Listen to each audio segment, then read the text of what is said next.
اردو دنیا کے ناظرین، نئی ویڈیو میں خوش آمدید۔ ناظرین، ترک صدر طیب اردگان نے فرانس اور یونان پر حملے کا حکم دے دیا۔ بدماشی اور نہیں چلے گی، ترک سرحدوں پر S-400 میزائل سسٹم آپریشنل کر دیا گیا۔ یورپ میں بھی بڑی جنگ کا خطرہ، جدید ہتھیاروں کا پاور پلے شروع۔ آرمینیا کے بعد یونان جلتی آگ میں کود پڑا۔ فرانس کا اتحادیوں کے ساتھ مل کر بدلہ لینے کا فیصلہ۔ بحیرہ روم میں خونی جنگ کا آغاز ہو گیا۔ روس کی طیب اردگان کو ایمرجنسی فون کال، اہم ترین خبر سامنے آ گئی۔ ویڈیو میں تفصیل سے بتائیں گے کہ ترکی کی کون سی اہم شخصیت ہنگامی دورے پر آذربائیجان پہنچ چکی ہے۔ آرمینیا کو کون سے اسلامی ملک کی پشت پناہی حاصل ہو گئی ہے۔ ناظرین، ویڈیو میں آگے بڑھنے سے پہلے اگر آپ نے ہمارے چینل اردو دنیا کو ابھی تک سبسکرائب نہیں کیا تو ابھی سبسکرائب کر لیں اور بیل آئیکن کو بھی کلک کریں اور ویڈیو کو واٹس ایپ اور فیس بک گروپس میں بھی شیئر کر دیں۔ ناظرین، ترک صدر طیب اردگان نے بڑے حملے کا حکم دے دیا۔ ترک فوجیں یورپ کی سرحدوں تک پہنچ گئیں۔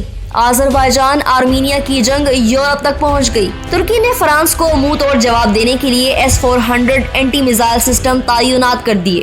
آرمینیا کے بعد یونان جلتی آگ میں کود پڑا۔ فرانس اور یونان کی بدماشی اب نہیں چلے گی۔ اسلامی دنیا کے بہادر ترین رہنما طیب اردگان بدلہ لینے کے لیے ڈٹ گئے۔ روس کی طیب اردگان کو ایمرجنسی فون کال، اہم ترین پیغام پہنچا دیا گیا۔ قرباخ میں تباہ کن جنگ جاری۔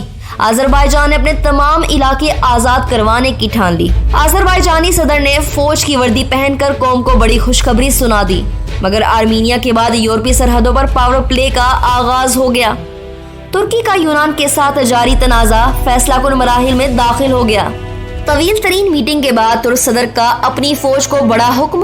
آذربائیجان آرمینیا جنگ میں یونان کو دخل اندازی کرنا مہنگا پڑ گیا۔ کیا یونان ناگورنو قرباخ جنگ کا سہارا لیتے ہوئے ترکی سے بدلہ لینے کی کوشش کرے گا؟ کیا فرانس یونان کے بعد آرمینیا کو ترکی کے خلاف استعمال کرنے جا رہا ہے؟ ترک صدر نے روسی ساختہ S-400 میزائل سسٹم کیوں آپریشنل کرنے کا حکم جاری کر دیا ہے؟ ان تمام سوالات کے جوابات دینے سے پہلے آپ کو بتاتے چلیں کہ ناگورنو قرباخ کے تنازع میں یونان کی انٹری نے جنگ کا پانسا پلٹ دیا ہے۔ ترکی اور یونان کے مابین وسائل کی جنگ حقیقی جنگ میں تبدیل ہو گئی ہے۔ ترک فوج نے F-400 میزائل سسٹم کا کامیاب تجربہ کر لیا۔ عالمی ماہرین کے تمام تر خدشات ایک ایک کر کے سچ ثابت ہونے لگے۔ ناگورنو قرباخ جنگ میں روس کی براہ راست جنگ میں شامل نہ ہونے کی اصل وجہ سامنے آ گئی۔ اس کے ساتھ ساتھ اس جنگ میں عالمی طاقتیں بھی کودتی نظر آ رہی ہیں۔ ماہرین کے مطابق ترکی اپنا روسی ساختہ S-400 میزائل سسٹم یونان کے خلاف استعمال کر سکتا ہے۔ خیال رہے کہ ترک قبل بھی بحیرہ روم میں قدرتی وسائل کے معاملے پر جھڑپیں ہو چکی ہیں، جس میں فرانس نے یونان کے پلڑے میں اپنا وزن ڈالتے ہوئے ترکی کی آنکھوں میں آنکھیں ڈالی اور ترک صدر کو فوری بحیرہ روم سے دستبردار ہونے کا کہا تھا۔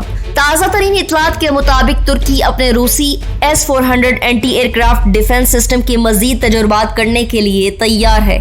گزشتہ برس ترکی نے امریکی اعتراضات کے باوجود روسی S-400 anti aircraft defence system کی خریداری کی اور رواں برس اکتوبر میں S-400 یونٹس کو شمالی ترکی میں بحیرہ اسود پر تعینات کیا ہے، جس میں اب نئے تجربات کا آغاز کیا جا رہا ہے۔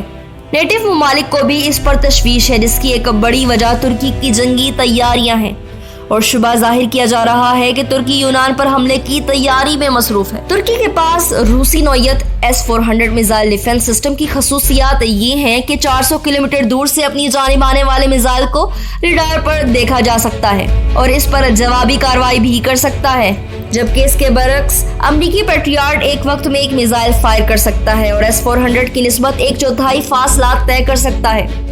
S-400 کم سطح پر پرواز کر کے اپنے اہداف کو ٹارگٹ کر سکتا ہے۔ اس کے علاوہ اونچے مقامات پر بھی بھرپور صلاحیت پیش کر سکتا ہے۔ یہ اپنی جانب آنے والے تیز میزائل کو تباہ کر سکتا ہے۔ S-400 آواز کی رفتار سے 14 گنا تیز رفتار سے چلتا ہے اور تیزی سے اپنے آپ کو موڑ سکتا ہے، چاہے ہدف اس سے کتنا دور اور مختصر ہی کیوں نہ ہو۔ اس میزائل سسٹم کو اب تک کا انتہائی مہلک ڈیفنس سسٹم کا نام دیا گیا ہے۔ یاد رہے کہ 2017 میں انقرہ نے روس کے ساتھ S-400 کی خریداری کا معاہدہ کیا تھا، جو کہ 2019 کے مہینے جولائی میں $25 ارب کی خریداری کے تحت 4 میزائلز ترکی کو فراہم کیے گئے تھے۔ ماہرین کی جانب سے اب یہ امید کی جا رہی ہے کہ ترکی کا ان میزائل کے دوبارہ تجربات کرنے کا مقصد یونان کے لیے واضح خطرے کی علامت ہے۔